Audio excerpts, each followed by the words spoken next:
Hi, Pablo. Yes, I can hear you very well. Thank you. Hi, Zach. I'm very pleased to meet you. Nice to meet you too. Where are you? Where are you? I'm from Chile. You're in Chile. Oh, I've Yeah. never been. I really, really want to go. Well, you're invited. Okay, thank you. Yeah, I know you're in charge of all of that, so thank you for the invitation. Okay, Zach, thank you for your time. First of all, you played Daniel Svensson in Family Law. How did you get to the series in the first place? You know, like a lot of actors, you audition a lot of for a lot of different shows and a lot of different parts. And funny enough, I was on a train. I live in a place called Toronto in Canada, one of the big city centers. And I was on a train to Montreal, the French section of the country, and I got an email for this audition, and I was like, oh, okay, a new show, blah blah blah. And it was a weekend. I was like, should I put this on tape? I'm going to meet some friends and my family. I don't know if I'll do it. But I have a rule, I never say no to any auditions. So I was like, okay, I'm going to do it. So I taped it in a hotel room, sent it off.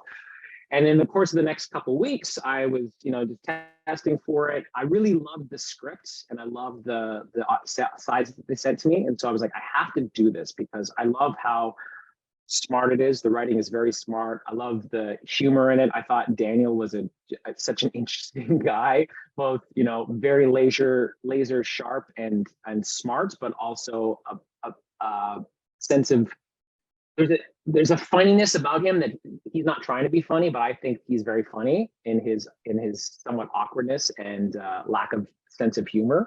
So yeah, so it was just auditions and then testing, and then I went out and had a testing with Jewel and with Janelle, who ended up both being my sisters. And I think that was also the kind of the thing that laid it down that we all wanted to do it, because we had such great chemistry, all of us together. We all just kind of we're all the same kind of people, they're really authentic and sweet. And I'm not saying this about me. We're all the same, so we're very awesome. No, they're just really genuine, lovely people, and it's a great thing to find in this industry. And so I knew because of that I wanted to be involved in this project for sure. So yeah, so that's kind of how it's come about. And now we're launching season 2 in Latin America. We shot season 3 already, so it's been a journey. Yeah, and we're having so much fun doing it. It's a great journey. This show, you mentioned it, makes a lot of serious business. It's about lawyers, and it has elements from addiction or cheating, for example, but also have a lot of comedy. How do you mix these elements? That's a great question. And first, we have to say it comes from the writers. Our show creator, Susan Nielsen, the woman who had this brainchild and is the showrunner of our show. If you met her and when you talk to her, you'll kind of get it, because she's very serious, she's very smart, but she does have this wicked sense of humor. And I think that's, I mean, for me personally, I love people that even in maybe the hardest circumstances, under something that's quite stressful, that they can find a glimmer of either they can laugh at themselves, or they can find a glimmer that we can share a laugh. And I think laughter heals a lot, and laughter connects us, even though we might be in serious and unforeseen territory. And so being able to have a show that can manage that and balance that doesn't feel out of place, that you're swinging from one side to the next, but that you can actually marry that how real people do in real situations is a treat. So yeah, and when we first started shooting season 1, that was our big mission, was to figure out the tone, to figure out how you play the comedy, to figure out, is that too much? Is it not enough? Do you, because in the scenes, it's written that we're discussing a serious case. There's an adoption going on, and they might be losing the child and whatever. And at the same time, I can turn to my sister Abby, who's my co-lawyer and also a bit of a pain in my butt, and we can have a brother-sister moment where I'm being a little bit of a brat to her. And how do you do that and make it realistic and make it fun for the audience, but also not so jarring that it's like, what show am I watching? So our feedback and just from how people have responded from season 1, I think that we've done a nice job of that. And that's what makes the show fun for us. We love finding the comedy, especially when it might not be there and you can kind of mine that and bring it to life. Now, here in Chile and South America, we are watching the second season. What we can expect from it? Season 2, we get a lot more interesting cases. There's a lot of stuff with new characters that come in that are issues that are pretty prominent in our culture right now. You know, we have obviously there's some divorces, and there's we have a conservatorship that's going to be coming through. So if ever, you know, people know about Britney Spears and the whole thing that happened, we can touch into that. Things that are kind of topical that we can put a new spin on. So that's always fun.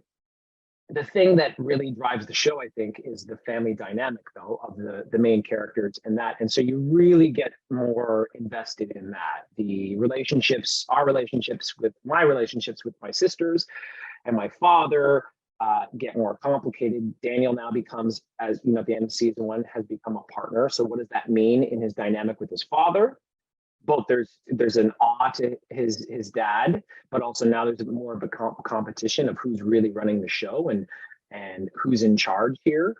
And also the fact that Abby, my sister, is going to be sticking around, and how many problems does that cause for Daniel? So you see a lot of the office dynamic get more complicated because now we're really in this together. And then you also get to see a side of everybody's personal lives more. And I'm really excited for season 2 that you get to see a different side of Daniel. You get to see, despite in season 1 his relationship ends, you get to see him now dating. You get to see his friendships outside of work. You get to see the other side of him that you don't see in the office, in the courtroom.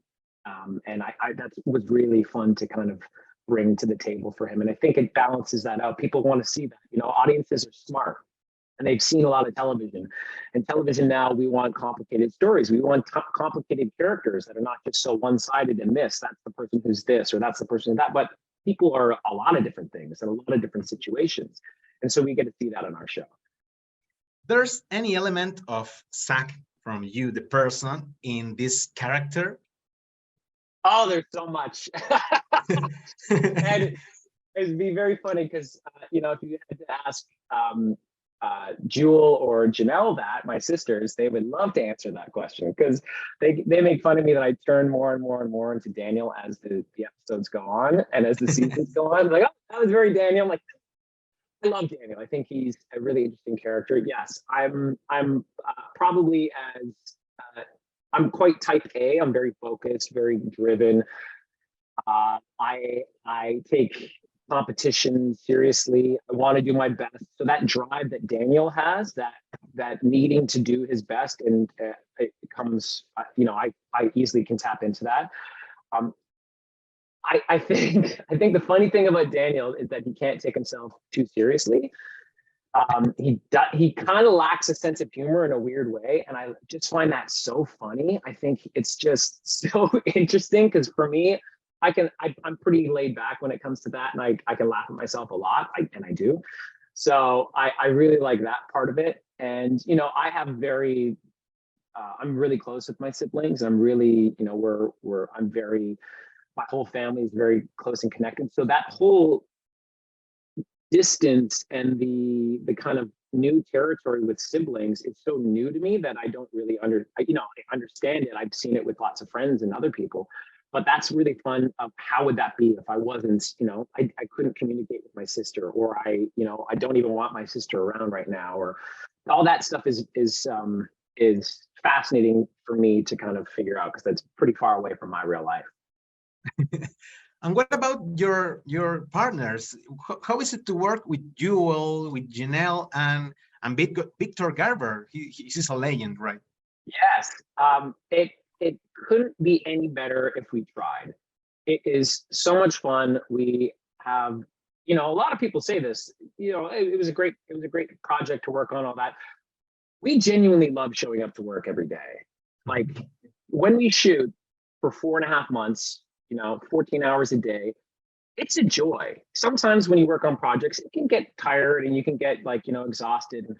when the weekend comes, you want to be further away from everybody that you work with for those 2 days so you can just recharge. Not us. Like, you know, we're shooting every day and like, hey, what are we doing on the weekend? Should we go to the beach? Should we all get the families together and go for picnics?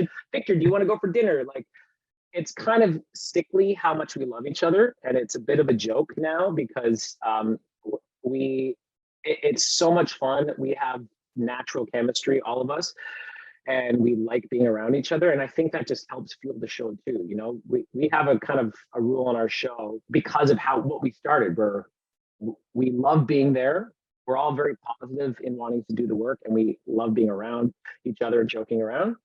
So that's our rule on our show, is that, you know, if we're not having fun, we're doing it wrong.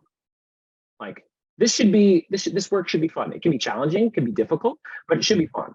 And we take it seriously, but we also, there's that spark of joy in it. And all the people you mentioned, including all their other co-stars, they exemplify that. They really embody that. And so that's what makes working the show not really a lot of work. You know, it doesn't feel like work.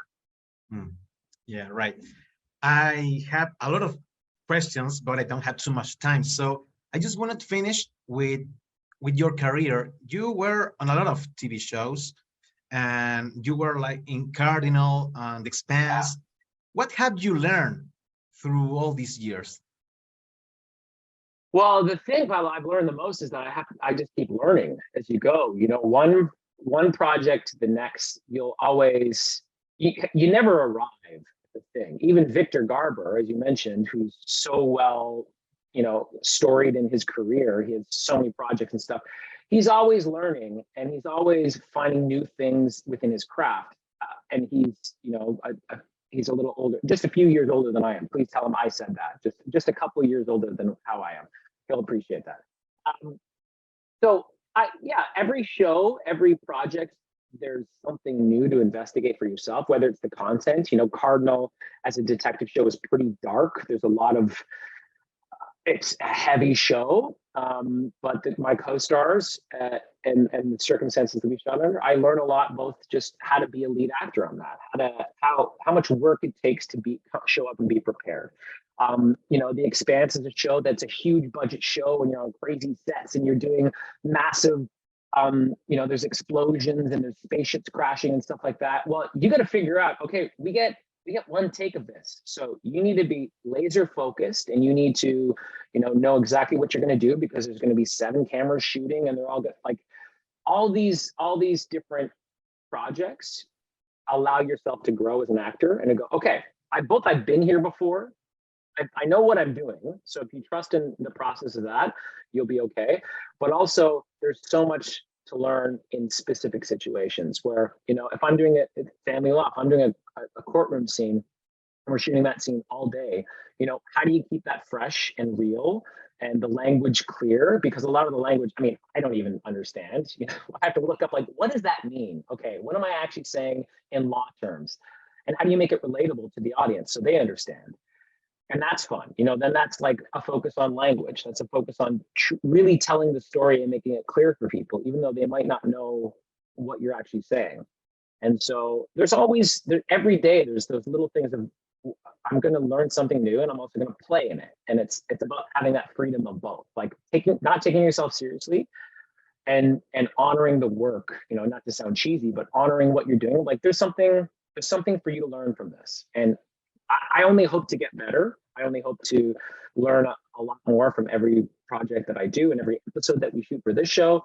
So that's kind of the culmination of my career as I go. You know, I feel like I'm just starting, Pablo, just so you know. I just feel like I'm just starting to figure it out.